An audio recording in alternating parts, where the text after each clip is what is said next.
Hello viewers, இன்றைக்கி நம்ம என்ன பார்க்க போகிறோன்னா 10th தமிழோட ஃபஸ்ட்டு யூனிட் டெஸ்ட்டோட கவர்மெண்ட் கொஸ்டின் பேப்பரோட 1 மார்க் ஆன்சர்ஸ் தான் பார்க்க போகிறோம். இப்போ வாங்க ஃபஸ்ட்டு கொஸ்டின்லேருந்து பார்ப்போம். ஃபஸ்ட் கொஸ்டின் பார்த்தீங்கன்னா, காய்ந்த இலையும் காய்ந்த தோகையும் நிலத்துக்கு நல்ல உரங்கள் இத்தொடரில் அடிக்கோடிட்ட பகுதி குறிப்பிடுவது. ஸோ இந்த காய்ந்த இலை அப்படின்றதுக்கான இப்போ ஒரு வேர்டும் காய்ந்த தோகை அப்படின்றதுக்கான இலையோட பேரும் வந்து நமக்கு புக்கு இயல் 1 உரைநடையில் கொடுத்துருக்காங்க. அதோட ஆன்சர் பார்த்தீங்கன்னா சருகும் சண்டும். ஸோ பார்ப்போம், ஆப்ஷன் அ இல்லை எங்கே இருக்குது. ஸோ பார்த்தீங்கன்னா ஆப்ஷன் இ நெடிலில் வந்து சருகும் சண்டும் ஆன்சர் இருக்குது. இப்போ அடுத்த செகண்ட் கொஸ்டின் போவோம். செகண்ட் கொஸ்டினோட ஆன்சர் என்ன கொஸ்டின் பார்த்தீங்கன்னா, மெத்த வணிகலன் என்னும் தொடரில் தமிழ் அழகனார் குறிப்பிடுவது. ஸோ இது பார்த்தீங்கன்னா இயல் 1 செய்யுள் இரட்டுற மொழிதல் கொடுத்துருக்காங்க. இதில் என்ன பார்த்தீங்கன்னா, மெத்த வணிகலனுக்கு 2 பொருள் கொடுத்துருப்பாங்க. என்னென்னு பார்த்தீங்கன்னா ஐம்பெரும் காப்பியங்கள் ஆகிய அணிகலன், அதுக்கப்புறமா பார்த்தீங்கன்னா வணிக கப்பல்கள். ஸோ அதோட ஆன்சர் பார்த்தீங்கன்னா ஐம்பெரும் காப்பியமும் வணிக கப்பலும். ஸோ எங்கே இருக்குதுன்னு பார்த்தீங்கன்னா ஃபஸ்ட் ஆப்ஷனில் இருக்குது, வணிக கப்பல்களும் ஐம்பெரும் காப்பியங்களும். ஸோ இப்போ அடுத்து தேர்ட் கொஸ்டின். இதில் என்ன கேட்டிருக்காங்கன்னா, இந்த பாடல் வரிகள் கொடுத்துட்டு இப்பாடல் வரிகளில் பாரதியாரில் இடம்பெற்றுள்ள நயங்கள் யாவை. ஸோ நயங்கள் பார்த்திங்கன்னா நமக்கு தெரியும், எதுகை, மோனை, இயல்பு அதெல்லாம். ஸோ இப்போ பார்த்தீங்கன்னா இந்த ஃபஸ்ட்டு எழுத்தே பாருங்களேன், உனக்கு. ஸோ ஒரே ஃபஸ்ட்டு எழுத்து சேமாக இருக்குது, அப்போ மோனை.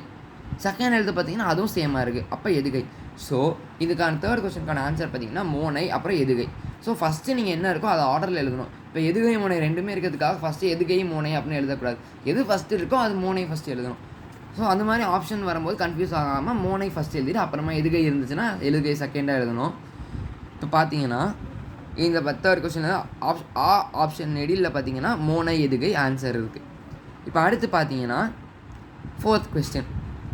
இது வந்து இலக்கணம் இயல் 1ல் செய்யுளில் ஓசை குறையும் பொழுது அதனை நிறைவு செய்ய நெட்டெழுத்துக்கள் அளபெடுப்பது அப்படின்னு கொடுத்துருக்காங்க.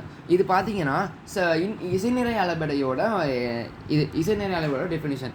ஸோ இசைநிறை அளபெடை வந்து நம்ம சொல்லிசை அளபெடைன்னு சொல்லுவோம். அப்போ சொல்லிசை அளபெடை எங்கே இருக்குதுன்னு பார்த்தீங்கன்னா ஆப்ஷன் இ நெடில் இங்கே இருக்குது. ஸோ நம்ம சர்க்கிள் பண்ணிக்கலாம். இப்போ அடுத்து ஃபோர்த் கொஸ்டின் படித்தாச்சு. இப்போ அடுத்து ஃபிஃப்த்து கொஸ்டின். அவங்க கொடுத்துருக்க அந்த பாடல் வரிகளை படிச்சுட்டு அதுக்கான கொஸ்டின்ஸ் கீழே கொடுத்துருப்பாங்க. இது பார்த்தீங்கன்னா இயல் 2 முல்லைப்பாட்டு பாடல்லேருந்து இந்த பாடல் வரிகள் கொடுத்துருக்காங்க. ஸோ நம்ம அடுத்து டேரெக்டாக கொஸ்டின்கே போயிடலாம். இப்பாடல் இடம்பெற்றுள்ள நூல். ஸோ நான் சொன்னேன் பார்த்தீங்களா முல்லைப்பாட்டு. ஸோ அந்த முல்லைப்பாட்டை நான் சர்க்கிள் பண்ணியிருக்கேன் இங்கே.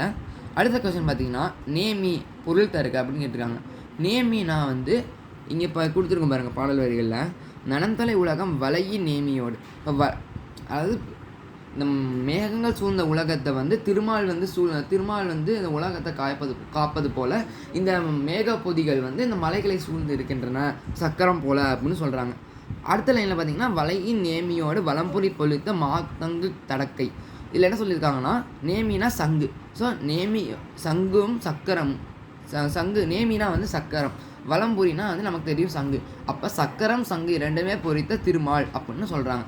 ஸோ அவங்க கொடுத்துருக்கா பாரு நமக்கு நேமி அப்படின்னு கொடுத்துருக்காங்க. அப்போ நேமிக்கு என்ன சொன்னேன், சக்கரம்னு சொன்னேன். ஸோ இங்கே பார்த்தீங்கன்னா ஆப்ஷன் இ நெடிலில் சக்கரம் அப்படின்ற ஆப்ஷன் இருக்குது. ஸோ உங்களுக்கு இந்த ஃபஸ்ட் யூனிட் டெஸ்ட்டோட 1 மார்க்லாம் புரிஞ்சிருக்கும்னு நினைக்கிறேன்.